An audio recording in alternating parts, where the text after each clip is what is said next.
प्रसाद भोसेकर हमारे साथ तमिलनाडु से मौजूद हैं। कुछ साउथ का जायजा लेते हैं। प्रसाद, तैयारियों की बात हमने की थी, तमाम फेजेस की बात की, लेकिन एक चीज मैं आपसे समझना चाहूंगा, इसे जरा समझाइए। एग्जिट पोल जो एक भिन्न आए, पहले कहीं ना कहीं ये बात की जा रही थी कि एज दिख रहा है जयललिता को, लेकिन अंत पे आते आते ये जो एग्जिट पोल ने डीएमके प्लस को जब दिया एज, इसके पीछे कारण क्या रहा? जयललिता का अकेले आना या फिर कुछ और कारण? इसके पीछे दो कारण है सचिन। एक तो एंटी इनकम्बेंसी फैक्टर भी हो सकता है, और जिस प्रकार से जयललिता ने ज़्यादा से ज़्यादा फ्रीबीज दिए थे, और दूसरी तरफ मैंने कई सारे तमिलनाडु के लोगों से बात की है, तो उनका कहना है कि करुणानिधि जो कि काफ़ी पॉपुलर लीडर है, और एक चांस उनको भी देना चाहते हैं। और जो तीसरा फैक्टर है, शायद कहीं ना कहीं वो वर्कआउट नहीं हुआ है विजयकांत का, जो ये तीसरा मोर्चा है वाइको, विजयकांत और दूसरे पार्टियों का, उन्होंने ज़्यादा शायद जो अपना कमाल नहीं दिखाया है। तो लोगों के लिए, वोटर्स के लिए सिर्फ दो ही पार्टीज के बीच में चॉइस था। जी, दो ही पार्टी के बीच में चॉइस था, और शायद तभी ये जो तीसरा फैक्टर आप विजयकांत वाला कह रहे हैं, वो एक इंपॉर्टेंट फैक्टर हो सकता था जो कि डीएमके के वोट काट सकता था। अब रवि के पास एक बार मैं फिर से रवि के पास हम गए थे गुवाहाटी। रविंद्र हमारे साथ मौजूद हैं। रविंद्र, फिलहाल कुछ बीजेपी हेडक्वार्टर तक पहुंची है वो महक जो कि गुवाहाटी में सुबह सुबह से लड्डुओं की शुरू हो गई है? देखिए सचिन, बीजेपी हेडक्वार्टर में भी वही चीज़ें बन रही है जो गुवाहाटी में बन रही है। यहाँ भी सारी तैयारियां हैं, लेकिन बीजेपी के नेता सतर्क है, क्योंकि बिहार में भी उन्हें लग रहा था कि हम जीतेंगे, लेकिन उनकी बुरी हार हुई। दिल्ली में भी जीतेंगे, हार हुई।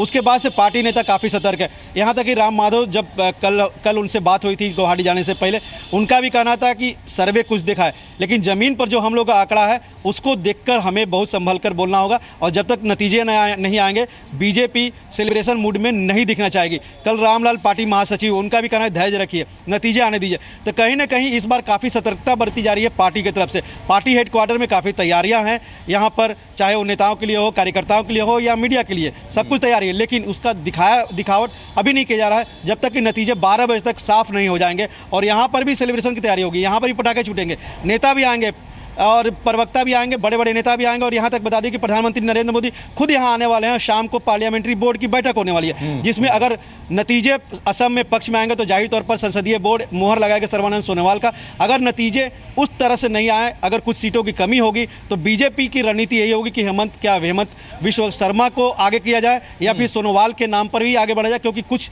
सीटें अगर कम हो जाती है, क्योंकि पार्टी का माना फर्स्ट फेज। सचिन, मैं बता दूं कि सेकेंड फेज में मैं भी असम गया था, एक सप्ताह से ज़्यादा रहा था समय। फर्स्ट फेज में पार्टी को उम्मीद थी कि 40 सीटें आएगी, लेकिन सेकेंड फेज को लेकर काफ़ी उन्हें शंका थी।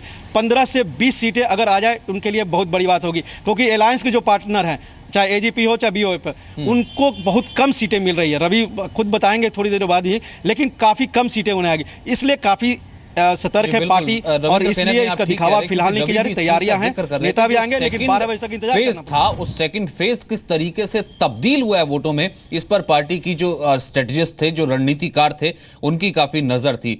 और इस वक्त मैं देख रहा था तमाम ट्विटर्स तो लगातार आजकल नेता सोशल नेटवर्किंग साइट्स पर मौजूद है। नए नए नेता बने श्रीशांत, वो मंदिर होकर के आए हैं और बीजेपी के लिए 30 से 35 सीटों की प्रेडिक्शन कर रहे हैं। हालांकि बहुत ज्यादा है, ये खुद उन्हें भी मालूम होगा, लेकिन रुख हम कर लेते हैं। विशाल हमारे साथ कांग्रेस हेडक्वार्टर दिल्ली से मौजूद हैं।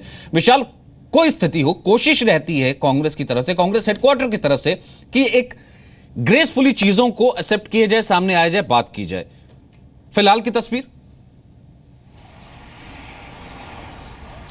देखिए सचिन, अभी फिलहाल हमारे सामने सिर्फ कांग्रेस का एक कार्यकर्ता पार्टी दफ्तर में गया है, मुख्यालय में, क्योंकि जो एग्जिट पोल सामने आए हैं उससे कहीं ना कहीं कांग्रेस कार्यकर्ताओं में निराशा ज़रूर देखने को मिली, जो कि पिछले 2 दिनों से हम तमाम कांग्रेसियों से बातचीत कर रहे हैं। अब जब नतीजे आने शुरू होंगे, जो पहला रुझान आएगा, उसके बाद देखना ये होगा कि क्या कांग्रेस के पक्ष में आता है या कांग्रेस के खिलाफ जाता है, क्योंकि एग्जिट पोल से कांग्रेस को अभी तक निराशा ही हाथ लग रही है। और कांग्रेस के लिए सबसे अहम है असम और केरल, ये 2 राज्य जहां पर कांग्रेस की अभी सरकार है, क्योंकि आने वाले दिनों में राज्यसभा की गिनती भी ये 5 राज्यों के चुनावी नतीजे ही तय करेंगे और इसीलिए कांग्रेस के लिए सबसे चुनौतीपूर्ण ये 5 राज्यों के चुनावी नतीजे हैं। और इसके अलावा कांग्रेस का भविष्य क्या होगा, क्योंकि इसके आने वाले दिनों में पंजाब में विधानसभा के चुनाव होने हैं, उत्तर प्रदेश में विधानसभा के चुनाव होने हैं, उत्तराखंड में विधानसभा के चुनाव होने हैं।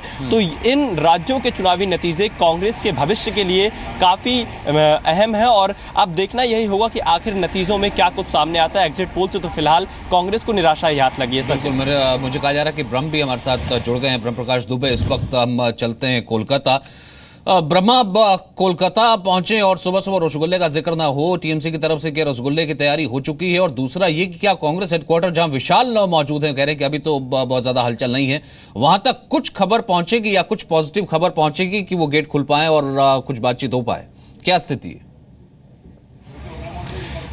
बिल्कुल, देखिए जैसा मैंने आपको तस्वीरों में भी बताया कि मैं जिस जगह पर हूँ, हरीश चटर्जी मार्ग पर ममता बनर्जी इसी पुश्तैनी आवास में रहती हैं और आसपास देखिए हलचल काफ़ी बड़ी हुई है। लोग भी जैसा मैंने कहा समर्थक तो अधिकतर काउंटिंग सेंटर्स पर हैं, लेकिन जिस तरह ये पंडाल लगाया गया है, मीडिया के लिए भी पंडाल लगाया गया है, उम्मीदें जरूर हैं ममता बनर्जी को और टीएमसी को कि वो रिटेन करेंगे और लगातार दूसरी बार उनको बहुमत मिलेगा। 294 सीटों में ममता बनर्जी को उम्मीद यही रहेगी कि पिछली बार जितनी सीटें जीती थी 180 के ऊपर, उसके आसपास ही रहे। लेकिन जो सचिन, मैं आपको ये भी बता दूं कि टीएमसी जो गठबंधन कांग्रेस का और लेफ्ट पार्टीज का गठबंधन है, इस तरह की भी 2 तरह के चर्चाएं हैं कि अगर कड़ी टक्कर रहती है तो मुकाबला बहुत नजदीकी हो सकता है और ऐसी स्थिति में अगर बीजेपी 7-8 सीट भी ले जाती है तो एक बीजेपी एक मुकाबले में होगी, एक ऐसी स्थिति में होगी कि